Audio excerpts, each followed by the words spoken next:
मोज़िन साहब ने मुझसे मेरा सवाब कैसे लिया। आज बिल आखिर मैंने अपने बाल कटवा ही लिए। और हमारे C1 के रास्तों के हालात और बाइक चलाते हुए मुझे किस चीज का दुख हुआ, देखें आगे इस वीडियो में। अस्सलाम वालेकुम। आज मैं न्यू सूट लिए दर्जी के पास जा रहा हूँ और ये सूट मैं 12 रबीउल अव्वल वाले दिन पहनूंगा। कमर एंड हनीफ टेलर पर पहुंचा, यानी हनीफ भाई के पास। मैंने सलाम करने के बाद हनीफ भाई को सूट दिया। फिर हनीफ भाई ने नाप लिखने के लिए कदीम जमाने की बुक निकाली और फिर इंची टेप से मेरी नाप लेने लगे और साथ ही साथ उसी बुक पर मेरी नाप लिख रहे थे। नाप वगैरह देने के बाद मैं वापस घर की जानिब चल पड़ा और फिर घर आ गया। और ये देखें मेरे बाल कितने बड़े और अजीब से हो रहे हैं। तो मैंने आज इन बालों को कटवाने का फैसला किया है। बाइक की चाबी उठाई और निकल पड़ा नई की शॉप की तरफ। बाल कटवाने नई की शॉप पर पहुंचा तो इरफान नई साहब बाहर ही बैठे थे। सलाम किया और सीट पर बैठ गया। गिलासेस उतार कर सामने रखे और फिर इरफान ने मुझे ये पहनाया।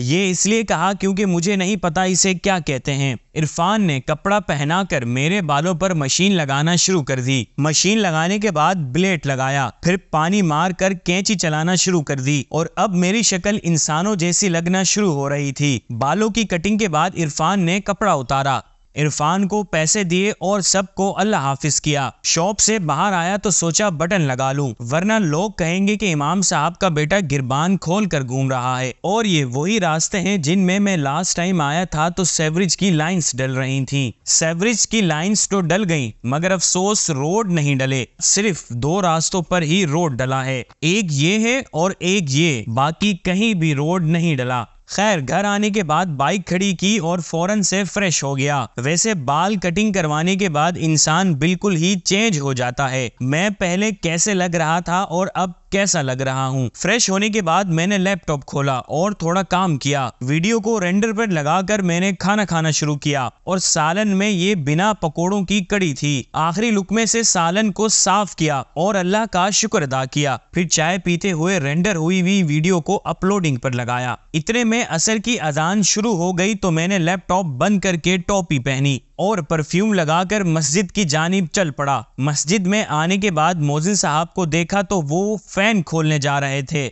और हमारी मस्जिद में आधे फैन और लाइट्स के बटन इस तरफ हैं और आधे के उस तरफ। तो मैंने सोचा दूसरी तरफ के फैन मैं खोल देता हूँ, लेकिन इतने सारे बटन्स देखकर मुझे कुछ समझ नहीं आया और इतने में मोज़िन साहब भी आ गए। मैंने सोचा कि आप वहाँ के पंखे खोलने में यहाँ के खोल लूं। यहाँ के पंखे खोलो तो लाइटें किसने बोला आपको खोलने के लिए? लेकिन इतने सारे बटन ने मुझे समझ ही नहीं आया, भूल गया मैं। ये पंखा बस अभी मैं चेक ही कर रहा था कौन से, उतने में आप वहाँ से यहाँ तक आ गए। इतने में यहाँ से यहाँ पहुँच गए, आप पंखे नहीं खोल सके, कमाल हो गया। लेकिन मेरा सवाब ज़ाया कर दिया आपने। खैर फिर असर की सुन्नतें अदा की और फर्ज अदा करने के बाद मस्जिद से बाहर आया। घर आते ही बैग उठाया, हेलमेट उठाया और निकल पड़ा बहादुराबाद के लिए। मिल एरिया से होता हुआ नदी पर पहुंचा और फिर ऐसी जगह पहुंच गया जहां मुझे दुख होने लगा। वो इसलिए क्योंकि पिछले दिनों मेरी सैलरी यहाँ गिर गई थी। खैर अल्लाह की यही रजा थी। फिर मैं बहादुराबाद पहुंच गया। और प्लीज मुझे YouTube पर भी सपोर्ट कीजिए, लिंक डिस्क्रिप्शन में दे दिया है। ओके, मिलते हैं किसी नेक्स्ट वीडियो में। अल्लाह हाफिज।